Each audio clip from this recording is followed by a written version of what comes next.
Hey guys, I don't mean to be a contrarian or anything, but the film called Cats Don't Dance, and they very clearly dance. They even sing. I feel like this title's a bit of a misnomer. You ever heard the phrase, don't judge a book by its cover? It's often repeated, but rarely followed. Man, I wish I had taken that advice on a film called Cats Don't Dance. I had assumed, based on the title, that it would be a boring musical. It also didn't help that whenever people talked about the film, it was in a weird connotation revolving around the two main characters. Let's just say there's a lot of interesting fan art on here that you'll probably have to Google for yourself. It wasn't until years later where I saw this box of VHS tapes and decided, Cats Don't Dance? Yeah, sure, I'll give it a try, and wow! Turns out this is really good, and I feel bad given the history of this film is pretty sad actually. It was first released by Turner Feature Animation, who you probably haven't heard of because they made exactly two films, The Pagemaster and Cats Don't Dance. They ended up going defunct in 1997, but not to worry, they were bought out by Warner Brothers Feature Animation, who went defunct in 2004. Needless to say, Cats Don't Dance did horribly in theaters. Well, I'm righting my wrongs today. Today we're talking about Cats Don't Dance, baby, and why you should go check it out. But first, a bit of a plot summary. The film stars Danny, a singing and dancing cat from Kokomo, Indiana. Not gonna lie, I thought Kokomo was like a fake place. It turns out it's a real city in Indiana. Anyway, Danny has dreams of going to Hollywood and making it on the big stage, but turns out Hollywood's kind of scummy. Not for people, but for animals. But I thought Hollywood was always looking for new talent. Talented people, not animals. Gee, I wonder who the animals could be a stand-in for. Who in the 1930s was mistreated in Hollywood? Darn, I can't really think of anybody. A lot of people compare this film to Zootopia because of that animal racism allegory, and I can't really comment on it too much because one, I haven't seen Zootopia in a long while, but two, it's not something that's super heavily dived into. Yes, it's a part of the story, but the conclusion is just sort of like, and then they were rightfully treated, and that's sort of the end of it. We get a little bit of how society treats animals. There's a scene on a bus ride where he talks about how the animals made a big mess, and really, they should just stay in their lane. It's just that they don't belong in pictures, you know what I mean? They belong back on the farm. Oh, you're not trying to be something you ain't. You're leaving this mess all behind. You know your place. Jeez, that line kind of cut deep.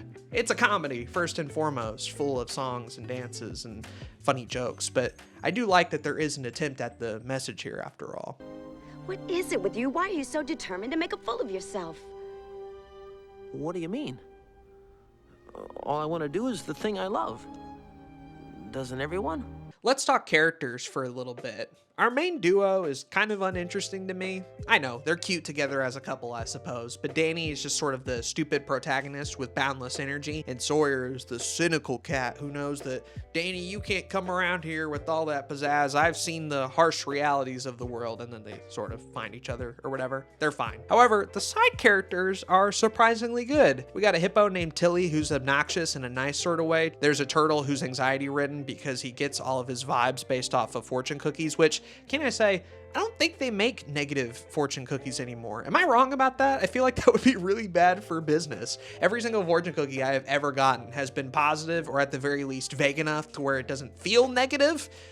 I don't know. I just thought it was a funny character. Then there's an old goat and a fish who clearly have had romantic interest in the past, but now just kind of argue like an old married couple. They're also bitter. Anytime Danny tries to do anything positive, they're like, you young kid, get out of here. Where's the rest? You're looking at it. But I thought this was a musical.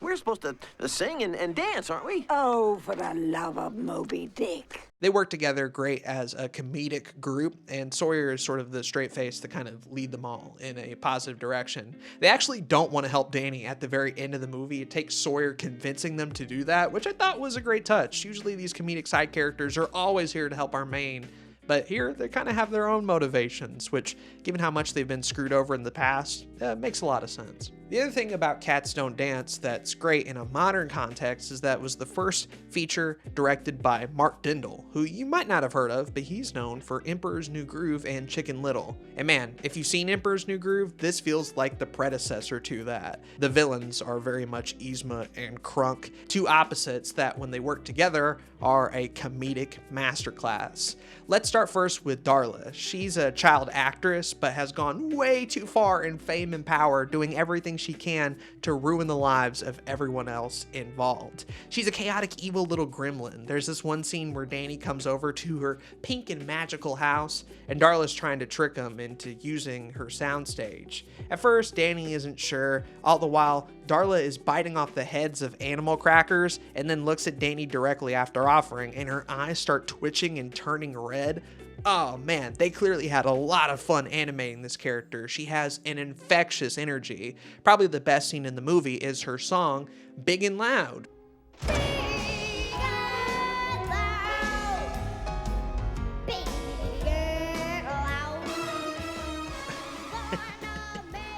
I wonder if this is a shot, perhaps, at another studio. Is this another shot at Disney? I don't know if it works entirely because it's the best song in the movie, but it could be seen as poignant criticism, I suppose. Her butler, Max, is the complete opposite. Big, large, all-powerful. There's this one scene when he's leaving the Hollywood studio where he kind of like phases through the door. It made me wonder if he was like omniscient or something.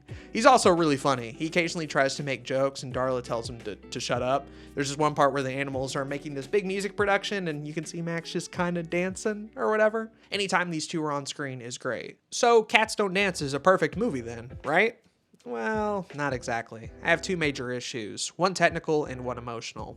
Let's start with the technical problem first. Remember how I was able to give such a quick plot summary of the movie? Well, there's two reasons for that. Number one, the movie is surprisingly short, like it just goes by. And in a way that I feel like is kind of a shame. The side characters and the villains are so good that I wish they did more interesting things with them. A lot of this movie is, let's get the performance up and running. It fails. Let's try again. It fails. Danny's revealed to be a liar. Now we gotta mope around a bit. And then he comes back and tries the performance one more time and it does well. A lot of the scenes and conversations take place in these boring Hollywood sets, whereas the musical numbers get all the fun and attention, and it's just a shame because the opening credits had this beautiful tour across America, and outside of that, and again, the final fight with Max on the balloon, a lot of the film visually is just kind of boring in the background department, and I feel like it's because the plot is sort of boring in parts.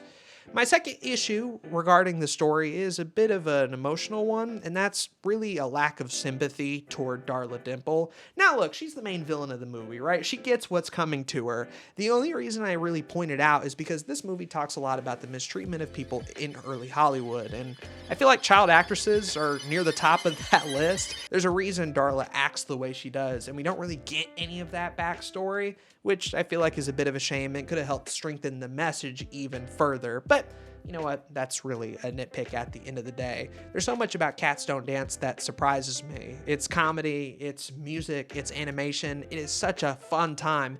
And here's my plea to you. Go watch this movie. Do not let this be forgotten or just a film that's talked about on YouTube. Share this with your friends. Share this with your family. Spread the good name. I'm going to give Cats Don't Dance a 4 out of 5. I even like it more than Snow White, so that's got to count for something.